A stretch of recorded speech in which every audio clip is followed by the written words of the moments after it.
তো চলো এবার একটু চেঞ্জ করা যাক, পুরো আমাকে ঝোড়ো কাকের মতো লাগছে। এবার একটু চেঞ্জ করে তারপরে লাঞ্চ করব। লাঞ্চ করে তারপরে বিকেলবেলা তো অবশ্যই বেরোবো। তো লাঞ্চ করার সময় আবার দেখা হচ্ছে তোমাদের সাথে। লাঞ্চ টাইমে আর ভিডিও করতে পারিনি। তো চলো এরপরে আমরা সমস্ত লাঞ্চ কমপ্লিট, আমরা রেডিও হয়ে নিয়েছি।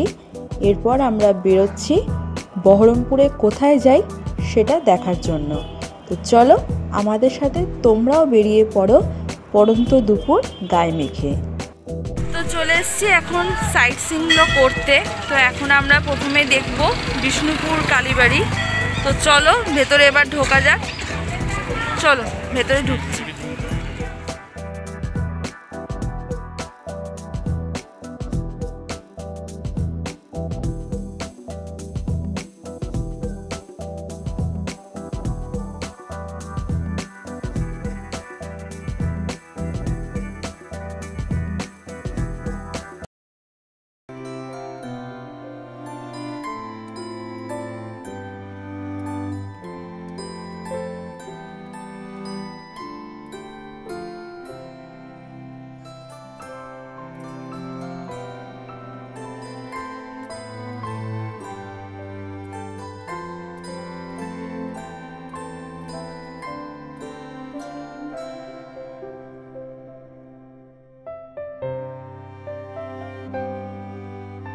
মুর্শিদাবাদ জেলার প্রাচীন ঐতিহ্যমণ্ডিত কালী মন্দিরগুলির মধ্যে অন্যতম বহরমপুর থানার বিষ্ণুপুরের মা করুণাময়ী কালীবাড়ি। দেবীর বর্তমান মন্দিরটি লালগোলার রাজ পরিবার কর্তৃক নির্মিত। মন্দিরের ভেতরে 4 হাত বিশিষ্ট দেবীর অর্ধাঙ্গ মূর্তি। এই করুণাময়ী কালী মন্দির প্রতিষ্ঠা সম্পর্কে অনেক জনশ্রুতি আছে। শোনা যায় মহারাষ্ট্র নিবাসী ব্রাহ্মণ কৃষ্ণনন্দ শর্মা কাজের অন্বেষণে নবাব সরফরাজ খাঁয়ের আমলে মহারাষ্ট্র থেকে বাংলায় আসেন এবং কিছুদিন ইস্ট ইন্ডিয়া কোম্পানির কাশিম বাজার কুঠিরে গোমুখ স্থানে যুক্ত হন। হোতা ছিল তার পদবী। অনেক বেশি বয়সে তার একটি কন্যা সন্তান হয়, নাম রাখেন করুণাময়ী। জনশ্রুতি আছে একদিন তার মেয়ে কাশিম বাজারের কুঠিরে যাওয়ার জেদ ধরে। কাশিম বাজার কুঠিরে যাওয়ার সময় পথ কষ্টে তার 8 বছরের মেয়ে ক্লান্ত হয়ে পড়ে। এক শাঁখারীকে বলে তাকে বাড়িতে পৌঁছে দেওয়ার জন্য। বিষ্ণুপুর বিলে পথের ধারে যাওয়ার সময় শাঁখারীর কাছ থেকে শাঁখা পড়ে মেয়েটি বিষ্ণুপুর বিলে বিলীন হয়ে যায়। সে কথা শুনে কৃষ্ণনন্দ হোতা বিলের কাছে এলে শাখা পড়া 2টি হাত তুলে ধরে মেয়েটি আবার ক্ষণিকের মধ্যে বিলের জলে বিলীন হয়ে যায়। স্বপ্নাদেশ পান কৃষ্ণনন্দ হোতা।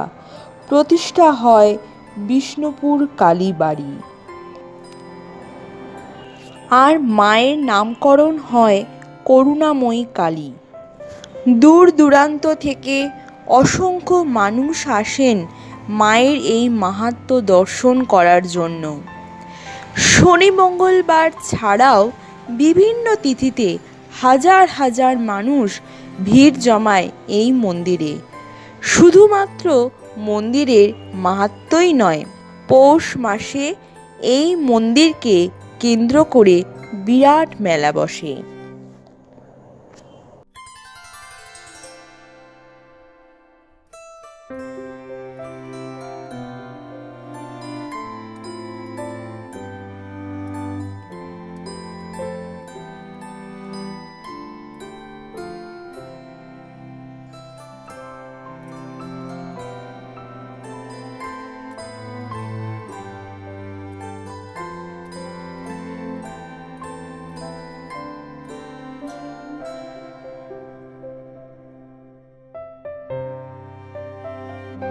তো চলো বিষ্ণু কালী মন্দির তো দেখা হলো, এবার বিষ্ণুপুর কালী মন্দির তো ওটা দেখালাম। এরপরে একটা সামনে ঝিল রয়েছে, সেটা দেখাই। এবার ওখানে হচ্ছে মাকে ওখান থেকে নাকি পাওয়া গেছিলো, মানে এটা কি কথিত আছে সবাই বলে। তো চলো সেটাও তোমাদের সাথে শেয়ার করি।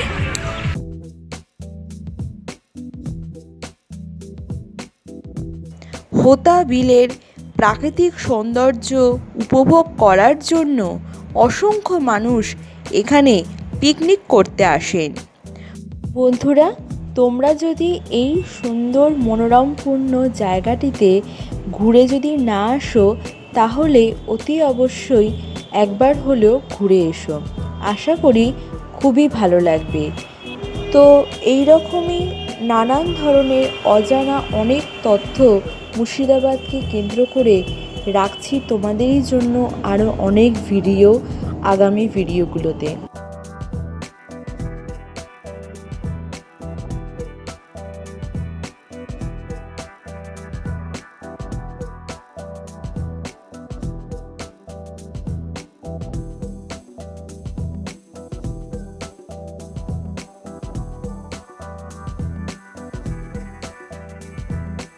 তো চলো এরপরে আমরা চলে যাব আরেকটি জায়গা, যেটা হচ্ছে ডাচ কবরস্থান। তো চলো ওখানেও এবার ঘুরে আসা যাক। আমরা আরেকটা জায়গায় চলে এসেছি, যেটা হচ্ছে ডাচ কবরস্থান। তো চলো সেটাও তোমাদের সাথে শেয়ার করি। পিছনটা আমাদের ব্যাকগ্রাউন্ডটা দেখাই।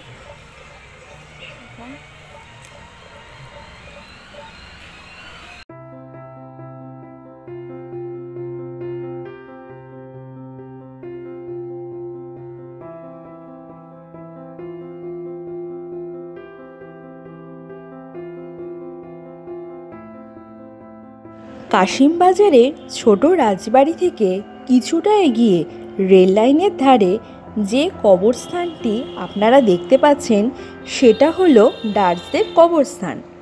জায়গাটার নাম কালিকাপুর। ডাচদের কুঠির, কারখানা, পাশাবাড়ি সবই ছিল এই কালিকাপুরে।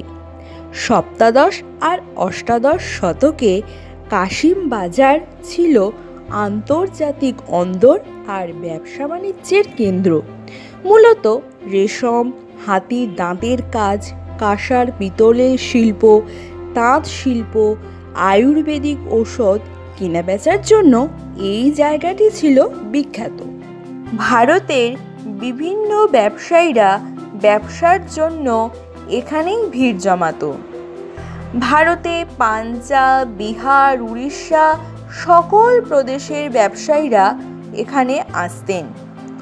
এমনকি ভারতের বাইরে থেকে ইংরেজ, ফরাসি, ওলন্দাজ প্রভৃতি দেশ থেকে ব্যবসায়ীরা নিয়মিতভাবে এখানে আসতেন। কিন্তু তাদের মধ্যে ওলন্দাজ আর ব্রিটিশরাই এখানে স্থায়ীভাবে ব্যবসা বাণিজ্যের জন্য ঘাঁটি গেড়ে বসেছিল।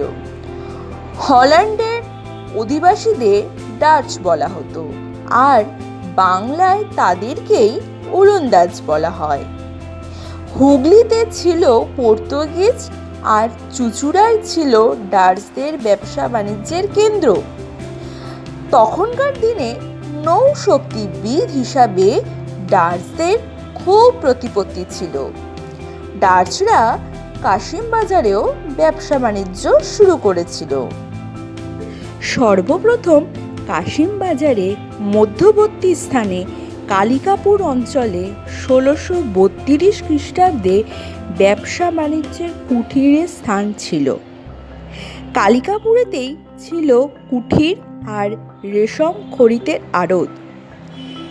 এখানে ডাচদের কুঠির ছিল সবচেয়ে বড়, আর রেশম তাঁতও সব থেকে বেশি চলত। ডাচদের জন্য ইংরেজরাও বেশ কিছুদিন বাংলাদেশে ব্যবসা বাণিজ্য চালাতে পারেনি। তাদের সাথে ইংরেজ কোম্পানি কিছুতেই ব্যবসা বাণিজ্যে পেরে উঠত না। মুর্শিদাবাদের নবাবদের সময় বিশেষ করে আলীবর্দী আর নবাব সিরাজউদ্দৌলার সময় কালিকাপুরেই ওলন্দাজদের প্রাধান্য ছিল অনেক বেশি। এই সময় ডাচ কুঠিরে ইংরেজদের কুঠিরের থেকেও অনেক বেশি লোকও কাজ করত। অনেক রেশমি কাপড়ও তৈরি হতো। তারপর পূর্ব ভারত দ্বীপপুঞ্জ থেকে নানান রকমের মশলা, চীন থেকে সিঁদুর আর হল্যান্ড থেকে ডাচ টাইল আমদানিও করা হতো। 1653 সালে ডাচরা কাশিম বাজারে কুঠির খুলেছিল, কিন্তু বর্তমানে সেই ডাচ কুঠিরের কোনো চিহ্নই আর দেখতে পাওয়া যায় না। 1756 সালে নবাব সিরাজউদ্দৌলা সৈন্য পাঠিয়ে কুঠির দখল করতে শুরু করেছিল। তখন কালিকাপুরের ডাচ কোম্পানির ছোট কর্তা ছিলেন জর্জ ভেনিটি নামে একজন ফরাসি। তার সঙ্গে ওয়াহেব হেস্টিংয়ের খুবই ভালো বন্ধুত্ব ছিল। সেই সময় ভার্নিয়া কুঠির সাহেব ইংরেজদের খুবই সাহায্য করেছিল, কিন্তু বাংলাদেশের কর্তৃত্ব হাতে পেয়ে ইংরেজরা ডাচ কুঠির জোর করে তুলে দেয়, সৈন্য পাঠিয়ে কুঠির দখলও করে নেয়।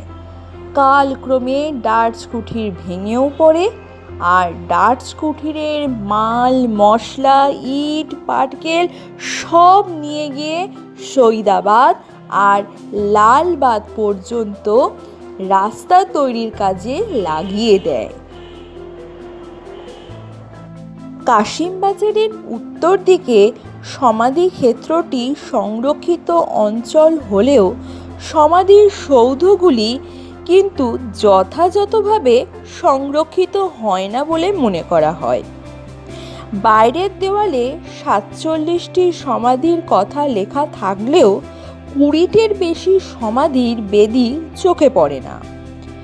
সমাধির বেদির বেশিরভাগ দেওয়ালের কংক্রিট খসে পড়েছে। সে নেই সেইভাবে কোনো পরিচয়ের ফলক। এখানে কোন কোন ওলন্দাজদের সমাধি আছে তাও কিন্তু সঠিকভাবে জানা যায় না। বেশিরভাগ কবরেই কিছুই লেখা নেই, মাত্র কয়েকটিতে ডাচ ভাষায় লেখা আছে। কিন্তু এখন সবথেকে পুরনো সমাধিটি হল ডানিয়েল ভ্যান ডার মিউলের সমাধি। 1721 সালে 11ই মেতে তিনি সমাধিস্থ হন। আর সর্বশেষ সমাধিটি হল জর্জ কান্টব্রুন্টের সমাধি। তাকে 1792 সালে 23শে অক্টোবর সমাধিস্থ করা হয়। সমাধিক্ষেত্রের শ্রেষ্ঠ সমাধি হল ট্রোমো ক্যান্ট্রো ভিসারের সমাধি। 1774 সালে সমাহিত হয়েছিলেন এখানেই। প্রায় 9 মিটার উঁচু ইউরোপীয় উপাসনা মন্দিরের রীতিতে সমাধি বেদিটি তৈরি হয়েছিল। সাদা রঙের সমাধি বেদিটি দেখতে খুবই সুন্দর। এই কবরটি গোরস্থানে সবচেয়ে দেখার মতন কবর। এর ঠিক পাশেই পরিচয়ের ফলকহীন উঁচু চূড়া বিশিষ্ট সমাধি বেদিটি রয়েছে। সেটি কার সেটা বলা খুবই কঠিন। নামের ফলকের জায়গাটা শূন্য। একসময় ছিল ঠিকই, কিন্তু কোনো না কোনো সময় নষ্ট হয়ে যায়। ওলন্দাজদের সমাধিগুলি খুবই বৈচিত্র্যপূর্ণ। এক একটি সমাধি এক এক ধরনের, কোনোটা ছোট, কোনোটা বড়, আবার কোনোটা সিন্ধুকের মতন। অদ্ভুত সুন্দর দেখতে এক একটি কবর। একসময় সমৃদ্ধশালী কালিকাপুর নগরের গৌরব বর্তমানে কিছুই আর অবশিষ্ট নেই। কেবলমাত্র কালিকাপুরের ওলন্দাজদের এই সমৃদ্ধ ক্ষেত্রটি প্রাচীন নগরের ঐতিহ্য বহন করে চলেছে। কি বন্ধুরা, কেমন লাগলো ডাচ কবরস্থানের কিছু অজানা তথ্য জানতে। এই রকম আরও অনেক অজানা কিছু তথ্য তোমাদেরই জন্য অপেক্ষা করছে পরের ভিডিওতে। সাবস্ক্রাইব যদি করে না থাকো তাহলে চটজলদি সাবস্ক্রাইব করে অল করে দিও, তাহলে আমার ভিডিওর নোটিফিকেশান চলে যাবে তোমাদের কাছে। আর লাইক আর শেয়ার করতে একদম ভুলো না। তাহলে দেখা হচ্ছে পরের ভিডিওতে। ততক্ষণ সবাই ভালো থেকো, সুস্থ থেকো।